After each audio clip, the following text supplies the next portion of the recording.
Un agradecimiento muy especial a los profesionales y técnicos que hacen posible llegar esta presentación a ustedes. Señores estudiantes, con ustedes la unidad número 3 titulada Planilla de Remuneraciones, cuyos singulares méritos están a la vista de nuestra portentosa obra que constituye el mejor ejemplo de lo que son capaces de hacer el amor a la patria, el espíritu de empresa y la fe en nuestro propio destino. Por ello, es para mí un señalado honor que esta universidad me haya encomendado presentar esta grabación, donde se han recogido los temas referidos a planilla de remuneraciones, cuyo estudio permite apreciar vuestra calidad excepcional como estudiantes, constituyéndose el mejor ejemplo de la máxima expresión universitaria del Perú, forjando una imagen que será modelo para presentes y futuras generaciones. Adentrémonos pues al estudio de la unidad número 3, planilla de remuneraciones. En las unidades anteriores hemos revisado algunos libros contables referidos a cómo registrar los comprobantes de compra, de venta, el movimiento de efectivo y el control de las existencias.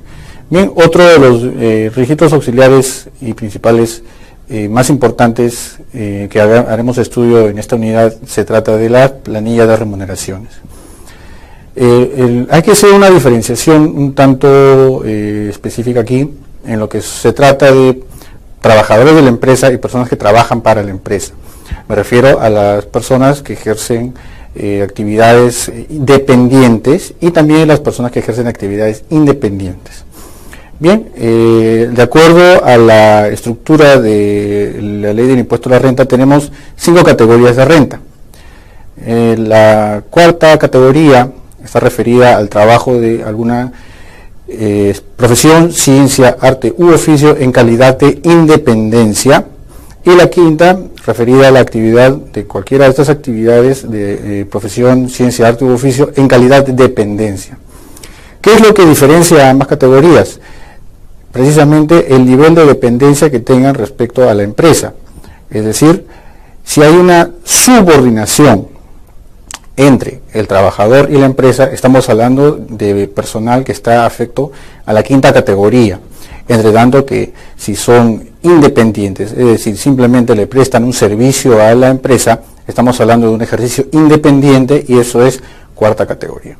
Bien, la planilla de remuneraciones, cuyo estudio va a ser objeto de esta unidad, está referida a la quinta categoría, donde los trabajadores van a tener una relación de subordinación con la empresa, con los jefes de la empresa, donde van a tener que cumplir algunas características propias de esta categoría, como por ejemplo cumplir un horario de trabajo, van a tener acceso a los beneficios sociales, van a tener un horario establecido de entrada y salida, van a tener que acatar las órdenes que se le diga, en fin, muchas otras que lo diferencian de la cuarta categoría que no las tiene.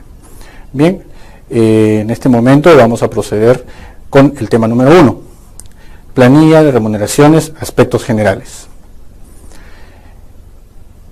Observando la importancia del libro Planillas, podemos decir que es importante para registrar los datos generales de los trabajadores, así como también el cargo que tienen, su sueldo básico, el cálculo de sus descuentos, el cálculo de aportes del empleador y también el control del pago de las remuneraciones mensuales que se les haga por estos conceptos.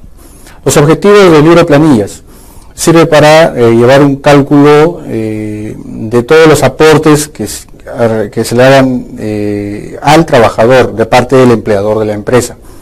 La empresa, por el hecho de tener personal a su cargo, está obligado a aportar al Estado algunos conceptos, como por ejemplo asignación familiar, gratificaciones, CTS y seguro social de salud. La planilla también nos sirve para llevar una estadística de la eficiencia del empleado. Esto se puede reflejar pues, por lo pronto en la asistencia a los días de trabajo y algún beneficio que se obtenga por rendimiento. Así también nos muestra el cálculo para hacerle los descuentos de ley que le corresponda con fines previsionales, es decir, descuentos para una futura pensión remunerativa.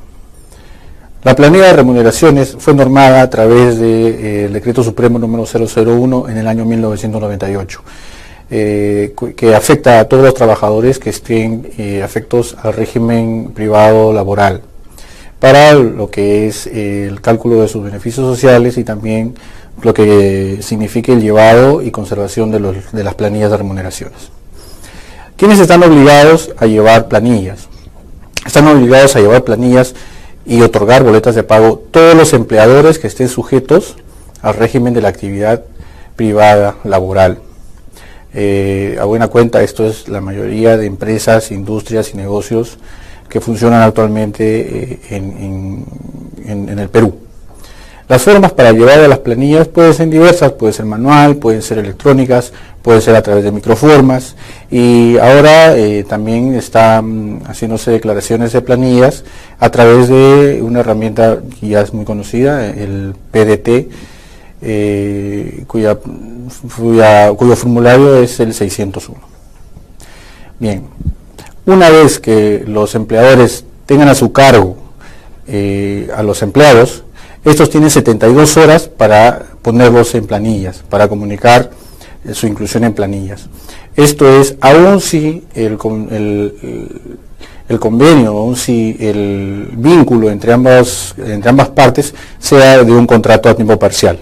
Aún así están obligados a declararlo en 72 horas. En el caso de trabajadores del hogar, lo que se llama trabajadores domésticos, no existe la obligación de presentar planilla, más sí la obligación de cumplir con el pago de los beneficios sociales y los descuentos que por ley rigen. La conservación de las planillas.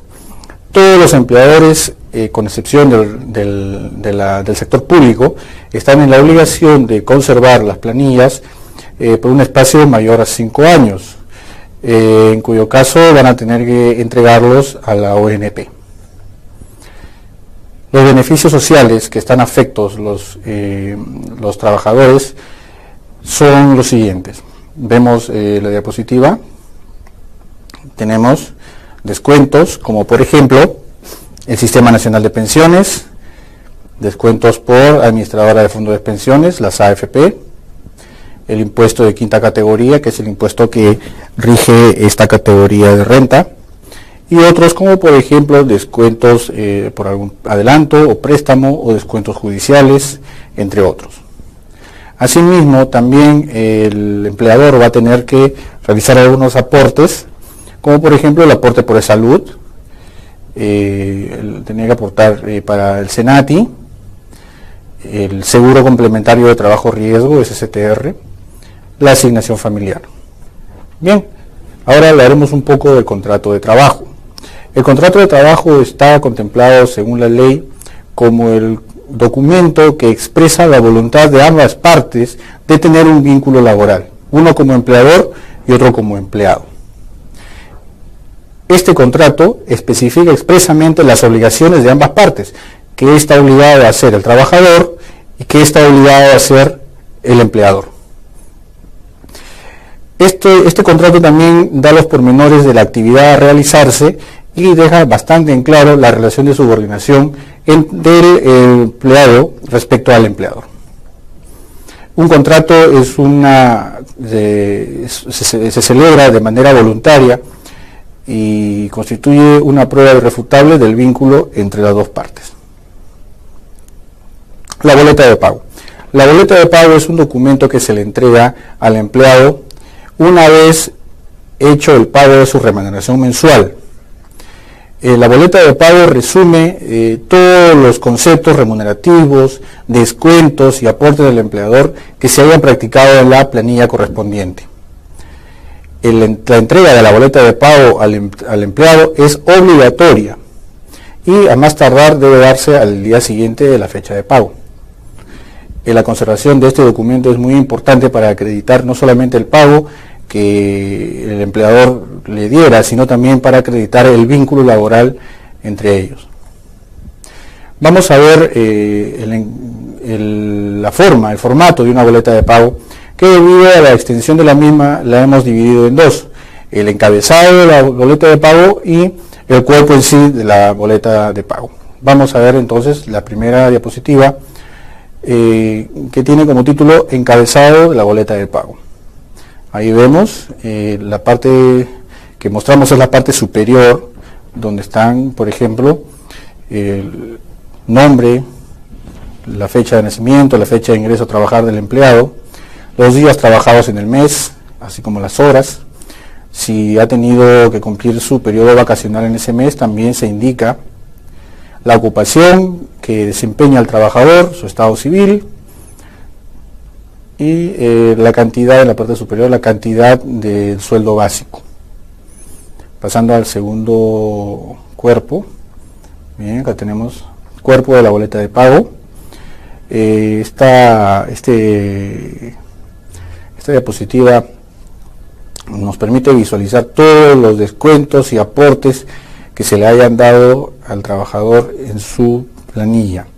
Vemos, por ejemplo, el sueldo básico, la asignación familiar si lo tuviera, entre otras, por ejemplo, también la remuneración vacacional, las gratificaciones que se le entreguen, ¿bien? Y se totaliza el ingreso. Luego también en el lado derecho tenemos un resumen de todos los descuentos y aportes que han dado, que se le hayan practicado al trabajador. Por ejemplo, los descuentos por AFP, por quinta categoría, entre otros. Y también en la parte baja tenemos los aportes del empleador, salud y la EPS en este caso, si lo hubiera. Bien, ahora ya que ya conocemos la boleta de pago, vamos a pasar a ver también cuál es el formato de planillas. Este formato de planillas ha sido debido a su extensión fraccionada para una mejor visualización por parte vuestra. Vemos entonces las imágenes. Tenemos aquí la primera diapositiva, formato de planillas. Vemos que la primera parte está dirigida a lo que son los datos generales del trabajador, su cargo, ¿no? También vemos ahí lo que se llama el tareo, se muestra discriminadamente cuál fue su jornada diaria a través de la semana, incluido el dominical, si ha hecho horas extras, tenemos también si ha hecho trabajo dominical y si tuviera asignación familiar. La segunda parte comienza con el total de remuneraciones del periodo. Todo lo anterior se suma y se coloca en esta columna. Luego tenemos las columnas de retenciones al trabajador o descuentos por efecto de, por ejemplo, descuentos con fines previsionales como la SNP y el sistema privado de pensiones. Al lado tenemos también otro tipo de retenciones como de salud vida, si hubiese impuesto la renta de quinta categoría, retenciones judiciales, etcétera. La suma de todas estas retenciones o descuentos se totalizan en la columna que está casi al final, que tiene el nombre de neto a pagar. Las últimas columnas están dirigidas para colocar ahí los aportes al empleador, que tiene que hacer forzosamente a través de planillas. Bien, antes de pasar al ejemplo, quisiera un poco conversarles que el empleador, por el hecho de tener personal a su cargo, no solamente va a tener que pagarles su remuneración, sino también otros tipos de cargas, lo que hace que sea un poco costoso para el empleador, para la empresa. Bien, refiriéndonos a estos pagos adicionales que se hacen por estos aportes, tenemos aquí un ejemplo donde nos va a permitir desarrollar una planilla de remuneraciones considerando esos aportes al igual que los descuentos al empleado. Vemos entonces la diapositiva ejemplo. Para el mes de abril, la empresa Mi Buen Jesús SRL tiene los siguientes datos. Tenemos un cuadrito donde están los dos trabajadores que tiene la empresa, el primero con un sueldo de 1.000, el segundo con un sueldo de 1.200. El primero no tiene asignación familiar, el segundo sí lo tiene. Tenemos descuentos previsionales, AFP, y la segunda persona tiene un descuento para la ONP, para el Sistema Nacional de Pensiones. Vemos la solución, tenemos la planilla en una sola diapositiva. al igual que en otros casos donde hay otros libros contables nos permiten quizás suprimir o omitir algunas columnas que no utilizamos acá para fines de que pueda ser más corto y entendible para ustedes, se ha resumido en una sola diapositiva. Y lo vemos, tenemos los dos trabajadores y se le ha colocado en la columna que corresponde todos los datos que se les ha presentado en el cuadro de la diapositiva anterior. Tienen que ver, por ejemplo, la columna que dice asignación familiar, que la primera persona, el señor Javier Martínez, no tiene asignación familiar, el señor Valentín Segovia sí. Bien, también otro detalle interesante es que en los descuentos al trabajador, por ejemplo, la ONP, el señor Valentín Segovia sí tiene ONP y no AFP. Y en la segunda parte es lo contrario, ¿no? Está el señor Javier Martínez, no tiene ONP y sí AFP. Lo que sucede es que el trabajador puede estar o en la ONP o en las AFP, no puede estar en los dos al mismo tiempo. Bien, se presenta el total de descuento, el neto a pagar, que es la diferencia entre el total de remuneraciones y el total de descuentos. Bien, eso es lo que el trabajador va a recibir. Eso es lo que el trabajador va a recibir, no va a recibir la columna que dice total de remuneraciones, sino el neto a pagar. Y al costado, por último, tenemos el aporte que el empleador hace por esa salud para ambos trabajadores, ¿no? 90 soles y 112 soles con 95. Bien, a continuación tenemos la centralización de esta planilla en un libro diario. Vemos, por favor, ahí está. Tenemos entonces la centralización en el diario. Tenemos en el formato 5.1 del libro diario. Recuerden, por favor, estamos utilizando los formatos de diario contemplados en la resolución de superintendencia 286, libros y registros vinculados a asuntos tributarios. Acá estamos resumiendo el asiento. Tenemos la cuenta 621, remuneraciones. En la cuenta C21 remuneraciones va a ir lo que en nuestra planilla está en la columna sueldo básico. Luego tenemos otras remuneraciones, que es lo que está en la columna asignación familiar. En la columna C27 tenemos el total que aparece en la columna de planillas, en la columna de e-salud. Luego, ya pasando al haber, tenemos nuevamente salud en la cuenta que le corresponde del pasivo, la cuenta 4031. Luego se va a colocar el total de descuentos para la ONP. Luego tenemos 3 cuentas que están referidas a los aportes de los empleados para las administradoras de fondos de pensiones, las AFP. Si usted va a la planilla va a encontrar 3 columnas que dicen pues monto obligatorio, comisión y seguro. El total de estos están puestos aquí en estas 3 cuentas. Y por último tenemos remuneraciones por pagar, que es el total de la cuenta 41, que en la planilla está en la columna neto a pagar. El total de neto a pagar viene aquí en la cuenta 41. Y por último, estas 2 cuentas están representan nuestro asiento por destino, que es el traslado de las cargas de personal, que es el total de la cuenta 62, para gasto, ¿no? La 94 al D, la 79 al haber. Bien, esto ha sido todo el tema número 1. Continuaremos con los siguientes temas en breve.